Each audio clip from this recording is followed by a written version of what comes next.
جس کی خاطر بے مقصد وہ کب سے وہاں بیٹھ گیا۔ جب وہ ہی نہیں تھی تو کیا فائدہ تھا ان سب کا میلو ڈرامہ دیکھنے کا۔ اسے پتہ تھا وہ ناراض ہے، انہیں پیار محبت سے منائیں گے تو وہ مان جائے گی، لیکن اس کے جلاد بھائی جو دنیا کی نوک پر رکھتے ہیں انہیں منانا ہی کب آتا ہے، اس لیے وہ ناراضگی یا غصے میں کچھ کہتی ہے تو وہ اس سے دو ہاتھ آگے جاتے ہیں۔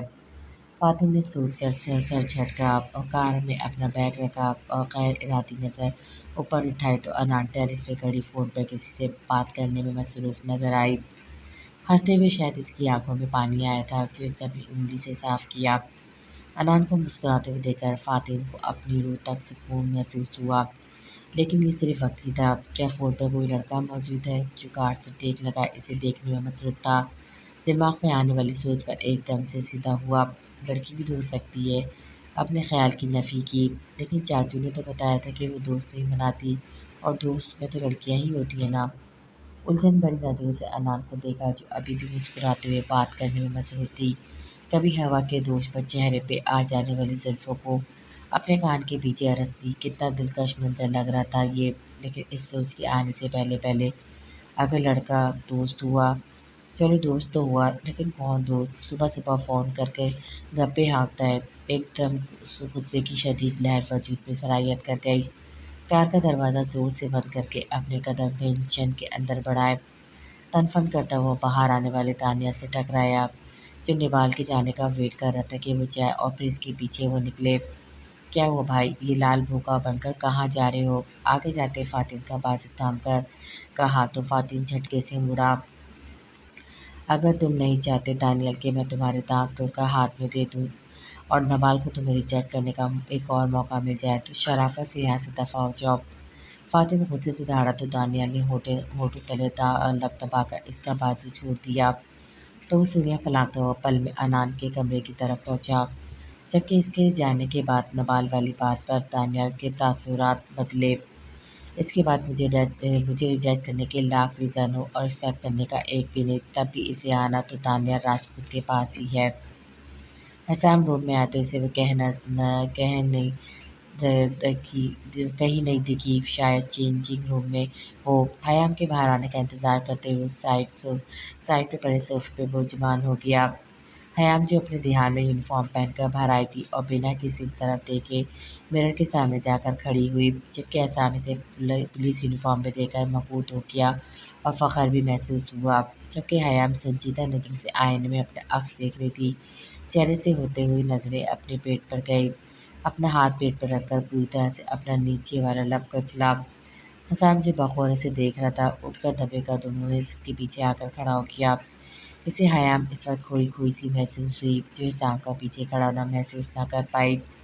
حیام نے اپنی شرٹ کو پکڑ کر اوپر کرنا چاہا جب حسام نے پیچھے سے اپنے سار میں لیتے ہوئے شرٹ اوپر اٹھاتے ہوئے ہاتھ پر اپنا ہاتھ رکھ کر اپنے دونوں ہاتھ حیام کے پیٹ پر باندھ دیے، جبکہ حیام کو اپنا وجود اس وقت ساکت ہوتا محسوس ہوا۔ آنکھوں میں بے یقینی لیے آئینے میں اپنے موجود وجود کے عکس کو دیکھا جو آنکھوں میں چاہت لیے اسے ہی دیکھنے میں مصروف تھا۔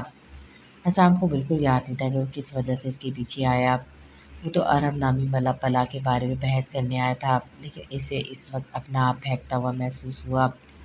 مسز، اس احساس کو محسوس کرنے میں وقت ہے، لیکن اگر آپ اس احساس کو محسوس کرنا چاہتی ہیں تو ہمیں ابھی سے کچھ کوشش شروع کر دینی چاہیے۔ اپنی ناک حیام کی گردن پہ سلاتے ہوئے سومینی انداز میں سرگوشی کی۔ اپنی بات پر حیام کا کوئی رد عمل نہ دے کر حسام نے نرمی سے اسے کندھوں سے تھام کر رخ اپنی طرف کیا۔ اسے وہ کہیں کھوئی لگی۔ تھوڑی دیر پہلے ان آنکھوں میں بے یقینی دیکھی تھی، لیکن اس وقت بالکل خالی محسوس ہوئی۔ تم کہتی ہو حیام کہ میرا دل حافظ کا مارا ہے، لیکن تم نہیں جانتی یہ دل تو تمہاری محبت کا مارا ہے۔ حیام کا ہاتھ تھام کر اپنے سینے پہ دل کے مقام پر رکھتے ہوئے کہا تو حیام کو بے ترتیب ہوئی دھڑکنیں خود میں دھڑکتی ہوئی محسوس ہوئی۔ نظر اٹھا کر حسام کی آنکھوں میں دیکھا جو جذبات سے سرخ ہوتی آنکھیں اسی پر ٹکائے محوطے سے دیکھنے میں مصروف تھا۔ چوٹ کیسے لگی یہ بات بھولی جا سکتی ہے، لیکن اس چوٹ میں تکلیف کتنی ہوئی وہ احساس کبھی نہیں بھولا جا سکتا۔ شاید اس احساس پر کوئی دوسرا احساس غالب آ جائے، مگر وہ داغ کبھی بھی ہمیں یہ بھولنے نہیں دیتا کہ وہ کس چوٹ کے لگنے پر واضح ہوا تھا۔ لاکھ جانے کے باوجود بھی وہ ان الفاظ کو زبان تک نہ لا سکی اور تل مسکراہٹ سے حسام کی طرف دیکھا اور اس کا ساتھ توڑ کر 2 قدم پیچھے ہو کر کھڑی ہو گئی، جبکہ حیام کی اس حرکت کو حسام نے ناگواری سے دیکھا۔ تم جو مجھ سے دور ہو جاتی ہو اور میں چپ چاپ تمہاری بے اعتنائی اور بے رخی برداشت کر رہا ہوں، تو اس کا ہرگز یہ مطلب نہ سمجھنا کہ حسام راجپوت مجبور ہے۔ میں صرف تمہیں وقت دے رہا ہوں اور یہ بات تم بھی جانتی ہو کہ تم پر سب سے زیادہ حق میرا ہے، صرف اور صرف میرا۔ اس دیے گئے وقت کے دوران بھی میں تمہیں یہ اجازت نہیں دیتا کہ تم میرے قریب آنے پر دوری اپناؤ۔ یہ بات میں کبھی برداشت نہیں کر سکتا حیام۔ کوئی کام تھا آپ کو؟ حسام کی باتوں کو سرے سے نظر انداز کر کے سوال پوچھا تو حسام نے غصے سے حیام کو گھورا۔ کون ہے یہ عرب اور کیوں جاؤ گی تم اس کے ساتھ؟ وہ جو پلٹ رہی تھی نرمی سے بازو تھام کر اپنی طرف رخ کر کے استفسار کیا۔ 18 سال کی عمر میں اپنے باپ کے علاوہ اپنے تایا کا بھی بزنس سنبھالنا شروع کیا تھا میں نے۔ پولیس آفیسر بننے کے بعد ہزاروں کیسز دیکھے ہیں میں نے۔ اس سب عرصے کے دوران مجھے ان گنت مردوں سے بھی ملنا پڑا، ان کے ساتھ کام کرنا پڑا۔ ان گنت کیا، اس فیلڈ میں مجھے تو زیادہ تر مردوں کے ساتھ ہی کام کرنا پڑا۔ تو اب میں آپ کو صرف ایک حرم خوانے کی وضاحت نہیں دے سکتی۔ یہ سوال 7 سال پہلے کرتے تو میں جواب دیتی۔ جھٹکے سے حیام نے اپنا بازو چھڑا کر رخ آئینے کی طرف کیا، جبکہ حسام سخت نظر سے اسے دیکھتا رہا۔ جواب مکمل طور پر اسے نظر انداز کرنے میں مصروف تھی۔ ہم چلیں پھر آفس؟ حسام نے اٹھتے ہوئے مائسن سے کہا جو موبائل پر مصروف تھی۔ حسام بھائی آ جائیں پھر چلتے ہیں، مائسن نے بات ختم کرنے کو کہا۔ وہ تو شاید ہی لیٹ ہی آئے، حسام نے شوق مسکراہٹ ہونٹوں پر سجا کر آگے کو جھکتے ہوئے کہا تو مائسن نے ناسمجھی سے اس کی طرف دیکھا۔ ایسا کیوں ہوگا؟ وہ بات کرنے گئے، آتے ہی ہوں گے، مائسن نے دوبارہ نظریں موبائل پر مرکوز کرتے ہوئے کہا تو حسام نے خونخوار نظروں سے موبائل کو گھورا اور اٹھ کر بنا مائسا کو سمجھنے کا موقع دیے اس کے ہاتھ سے موبائل جھپٹ لیا۔ آئندہ جب میں تمہارے پاس ہوں یا تم سے مخاطب ہوں تو میں تمہارا دھیان اپنے علاوہ کسی اور کی طرف نہ دیکھوں۔ جس طرح میری مکمل توجہ کا مرکز تمہاری ذات ہے، ویسے ہی تمہاری توجہ کا مرکز بھی صرف میری ذات ہونی چاہیے۔ سخت لہجے میں ایک ایک لفظ چبا کر کہا تو مائسا نے اپنے دونوں ہاتھ سینے پہ باندھ کر اسے دیکھا۔ جانتی تھی ابھی اور مرچیں لگیں گی، ہوا بھی وہی۔ جب حسام کی نظریں موبائل کی اسکرین پہ گئی تو انسٹا پہ کسی سنگر کی آئی ڈی اوپن تھی۔ جیلسی اور غصے کے باعث پل میں چہرے اور آنکھوں کا رنگ سرخ ہوا۔ دل چاہا کے سامنے دیوار میں مار کر اس فون کے ٹکڑے کر ڈالے، لیکن اپنے چہرے اور بالوں پہ ہاتھ پھیر کر اشتعال پر قابو پانا چاہا اور نظر اٹھا کر سامنے دیکھا جو اسے دیکھنے میں منہ تھی۔ تمہیں کیوں لگتا ہے حسام راجپوت کہ تمہاری مکمل توجہ کا مرکز میری ذات ہے؟ اگر تمہاری مکمل توجہ ایسی ہے تو اٹھتے ہوئے اپنے دونوں ہاتھ ٹیبل پر رکھ کر آگے کو جھکی، جبکہ مائسا کے اس انداز سے حسام کے دل نے ایک بیٹ مس کی۔ میں مائسا راجپوت لعنت بھیجتی ہوں ایسی توجہ پر، اپنی ایسی توجہ کا مرکز اپنی لندن والی کسی ہوتی سوتی کو بنانا، سخت لہجے میں کہہ کر اپنا رخ باہر کی جانب کیا، جبکہ حسام نے غصے سے اپنی مٹھیاں بھیجی۔ انان جو فون بند کر کے کمرے میں جانے لگی تھی، ٹیرس پر آ رہے فاتح کے ساتھ پوری طرح سے ٹکرائی۔ ابھی وہ گرتی کہ فاتح نے جو خود گڑبڑا گیا تھا جلدی سے کمر سے تھام کر انان کو گرنے سے بچایا۔ اس غیر متوقع افتاد پر دونوں کی دھڑکنیں پل میں تیز ہوئی۔ جب انان نے خود کو سنبھال کر پیچھے ہونا چاہا تو فاتح نے اس کی کوشش کو ناکام بنا کر بازو سے پکڑ کر اندر کھینچا اور بائیں ہاتھ سے ٹیرس کا دروازہ بند کر انان کو اس کے ساتھ بند کر دیا، جبکہ اپنے دونوں ہاتھ اس کے اطراف میں رکھ کر اس پہ جھکایا، جبکہ انان آنکھوں میں غصہ لیے اسے گھورنے میں مصروف تھی۔ کیا بدتمیزی ہے یہ فاب! ایک دم سے زبان سے نکلنے والے الفاظ پر انان پہلے تو حیران ہوئی، پھر مطلب فاتح اپنے جملے کی طرزدیکی کر کے انان نے فاتح کو گھورا جو اس کے فاب بلانے پر مسکرا کر اسے دیکھ رہا تھا۔ کیا مسئلہ ہے، کیوں مسکرا رہے ہو؟ انان نے دب کر کہا تو فاتح نے ہولے سے اپنے لب اس کے گال پر رکھ دیے۔ کچھ نہیں، بس ایسے ہی، اپنی مسز پر پیار آ رہا تھا، اپنے گال کو انان کے گال پر رب کرتا ہوا کہا تو داڑھی کی ہلکی سی چبھن پر انان کے ہونٹوں پہ مسکراہٹ رنگ گئی۔ شوہر کی محبت سچ میں عورت کے ہر غم کا ازالہ کر دیتی ہے۔ میں کتنی ناراض تھی تم سے، شاید نفرت کرنا چاہتی تھی، لیکن 2 دن سے تمہاری نظروں میں خود کے لیے محبت چاہت دیکھ کر مجھے اپنا آپ بہت قیمتی محسوس ہو رہا ہے۔ تمہاری ذرا سی عنایت میرے دل میں سوئی ہوئی محبت کو جگا رہی ہے۔ کیا میں ایک عام سی بیوی کی طرح اپنے شوہر کی محبت پر خود کو وار دوں یا تمہاری اتنے سالوں کی بے اعتنائی پر دھتکار دوں؟